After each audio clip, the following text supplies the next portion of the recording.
Greetings to Dr. Halim as well as my fellow viewers.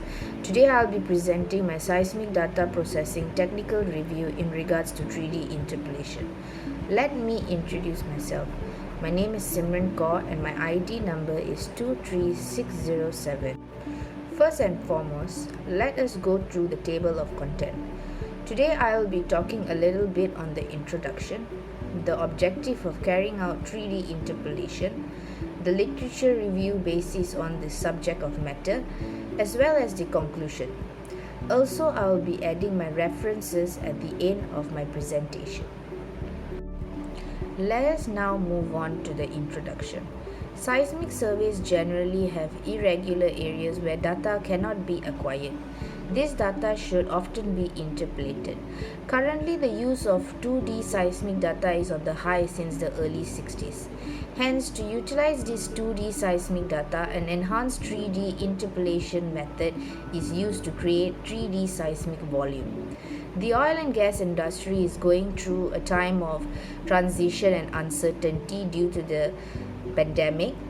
Its long-term existence is contingent on its capacity to maximize the resources at its disposal. Structurally conformable 2D to 3D interpolation is a technique for maximizing the potential of existing 2D data while lowering the cost of acquiring new 3D data. Now, when it comes to the objective, what are we to take back from this presentation? Firstly, this technical review will allow us to understand 3D interpolation in a better perspective. Secondly, we get to understand the different techniques associated with 3D interpolation.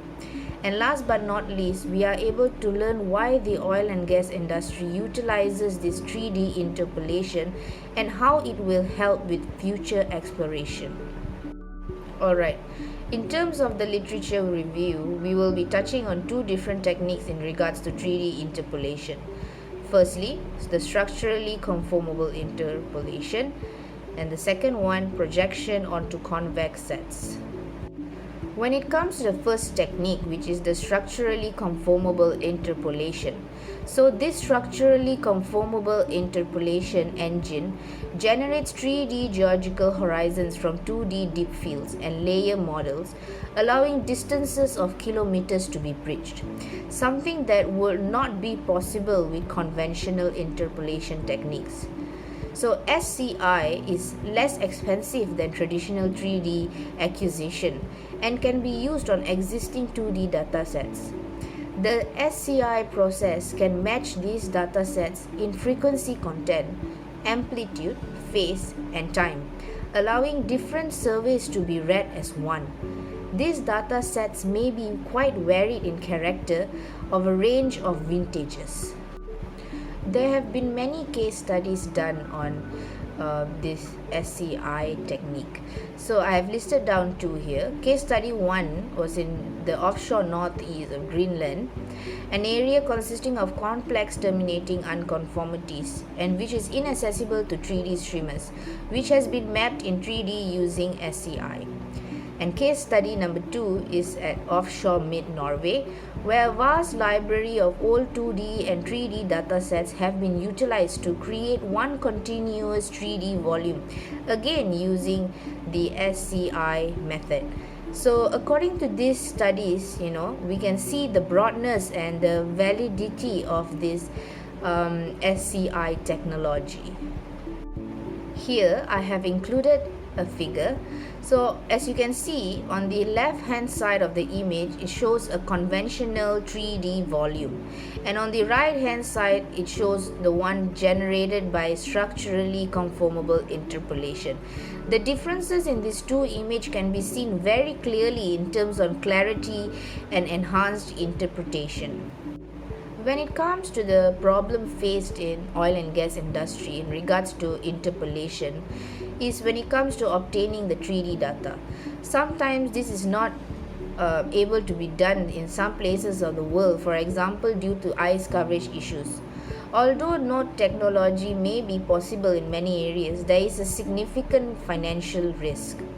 Surveys could be more accurately targeted and risk reduced by first establishing a SCI volume. This is true of any intended 3D survey. Conventional 3D acquisition can be accurately directed by first evaluating a SCI volume, saving initial outlay and increasing returns on future investments. On the right hand side, figure 1 shows a simplified schematic of the SCI process. So this process can be broken down into three basic stages: the merge, model and interpolate. Let's talk a little bit on the SCI process. So demigrated data is matched and merged. This is a two-pass process. Global adjustments are made to the phase, time and frequency spectra of each survey. Then windowed adjustments to time and overall amplitude are applied at each intersection and tapered off away from the intersection so that individual geological horizons could be tied. So once these data have been tied, it is ready to be analyzed for apparent dips. These dips are used to guide the model layers around the impute grid. So layer numbers must be consistent between 2D lines and the tie at the intersection. These dips and 2D layers are then projected into the spaces in between and used to estimate the position of 3D geological layer model using Square's algorithm. The 3D geological time model is used to guide the seismic interpolation. So 2D input amplitudes from around the 3D output point, which is X, Y and T, are drawn together along the 3D layers to form a gather. This gather is processed to form the output sample. The 3D volume can then be subjected to a 3D migration, correctly positioning events, allowing accurate and efficient geological interpretation. Here we can see clearly a complex 2D geological image on the left, the layer model in the center, and the SCI generated 3D terminating structure on the right. Now let's move on to the second technique in 3D interpolation, which is the projection onto convex sets. With a simple iterative procedure that generates high quality results, a projection onto convex sets algorithm utilizing Fourier transforms allow interpolation of sparsely populated grids of seismic data. The Gershberg-Sexton technique, the original 2D image restoration method, is usually extended to higher dimensions, and the 3D version of the approach applied here provides far better interpolations than usual 2D methods.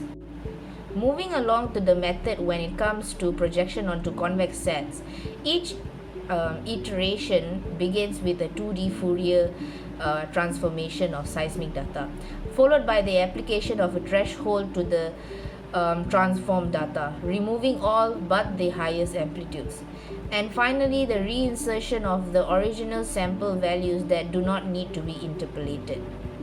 Therefore, that brings us to the conclusion for our presentation today.